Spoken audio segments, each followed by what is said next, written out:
O presidente Bolsonaro subiu de nível, ao menos ao julgar pelos ataques dos seus inimigos e detratores.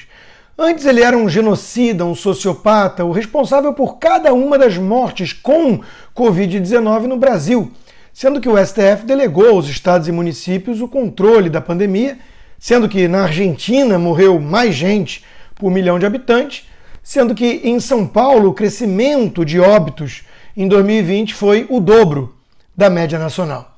Aliás, sobre isso, um parêntese.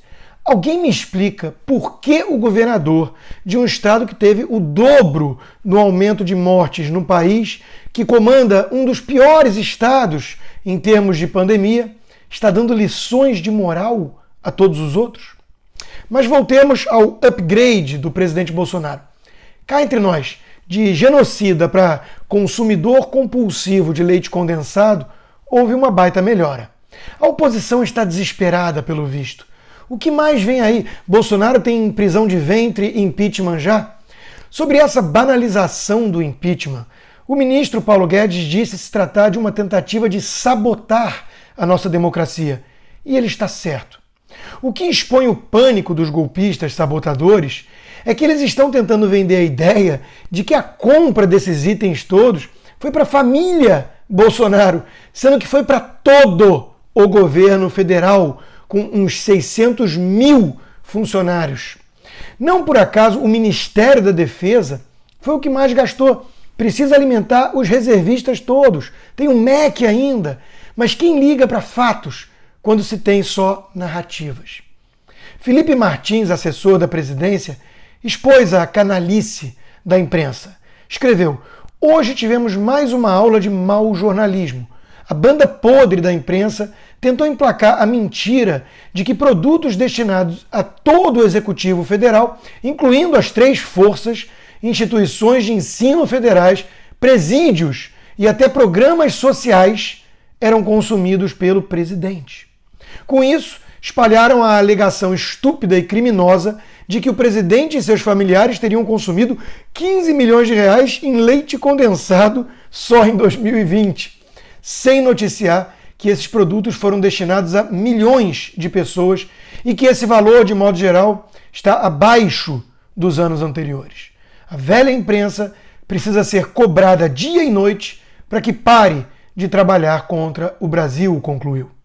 E por falar nessa velha imprensa, essa obsessão por demonizar Bolsonaro será a pá de cal na credibilidade da mídia nacional. Eis o que o UOL, ligado à Folha, resolveu fazer no dia para lacrar com o seu público, sabendo que o presidente gosta de usar o leite condensado no pão. Apresentou receitas melhores para o uso do leite condensado, uma sutileza de um elefante numa loja de porcelana. Diante do ridículo da coisa, só mesmo a ironia, como fez a página World News. Após tomar 7.500 latas de leite condensado por dia durante um ano, Bolsonaro entra para o Guinness Book e coloca a foto do homem mais gordo do mundo com a cara do presidente. O pior é que esse tipo de narrativa foi levada a sério pela esquerda radical, por gente como a Sâmia Bonfim, deputada do PSOL, talvez por considerar viável, factível, alguém comer tanto leite condensado sozinho. Leandro Ruschel ironizou: "O problema do Brasil, aparentemente, é que cada milico consome 8 gramas por dia de leite condensado em média. Assim não dá fora biruliro." Em seguida, ele constatou com mais seriedade: o factoide do leite condensado e dos gastos com a alimentação do governo federal inteiro, atribuído como decisão e gasto do próprio presidente, demonstra o nível de canalice, histeria e manipulação alcançados pela extrema imprensa. Mas por falar em canalice, ela vem de parte da imprensa e dos políticos, claro.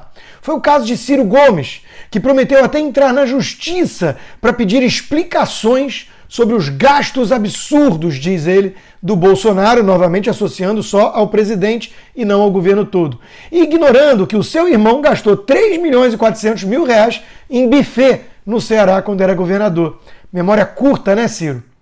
A verdade é que a oposição ao governo anda perdida e tentando culpar o presidente por tudo de ruim que acontece. Como a atriz esquerdista Jane Fonda confessou nos Estados Unidos. A pandemia foi um presente de Deus para essa turma inescrupulosa. A Ford anuncia fechamento de fábrica no Brasil? Então é culpa de Bolsonaro, mesmo que a montadora faça o mesmo no mundo todo. Falta oxigênio em Manaus, no Amazonas, onde o Covidão chegou com força e a secretária de saúde foi até presa?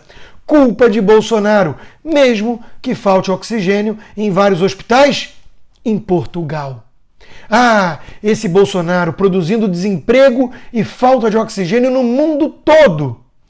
E a mídia mainstream tenta vender a ideia de que a direita se voltou contra o governo, ignorando que a turminha do MBL não tem nada mais de direita, pois não passa de um instrumento dos tucanos. Eu pensei que já tínhamos superado aquela fase tosca em que os tucanos eram chamados de direita por comunistas. Leandro Ruschel também descascou o filho da Miriam Leitão, que fez essa reportagem. Se fosse um jornalista e não mais um militante de redação que tomou as dores da mãe, o que é até compreensível, saberia que, não integram a direita, a turma do MBL, e 2, estão em campanha contra o presidente desde logo após a posse. Mas não importam os fatos, só a narrativa.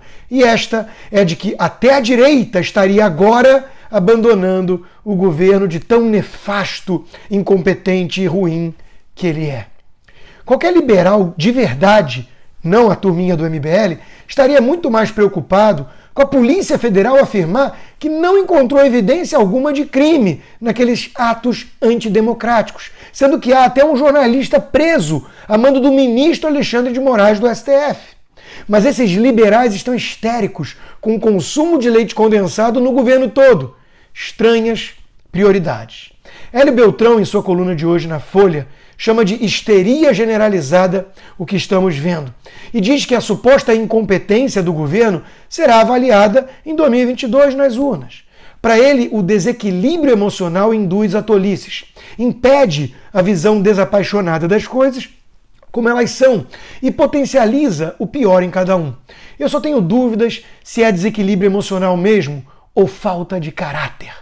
Diz Hélio, os erros do governo foram alçados pela parcela mais histérica à condição de crimes de responsabilidade que carecem de materialidade.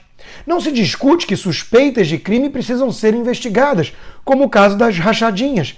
Porém, é preciso ter os pés no chão e não misturar desejo e torcida com os fatos.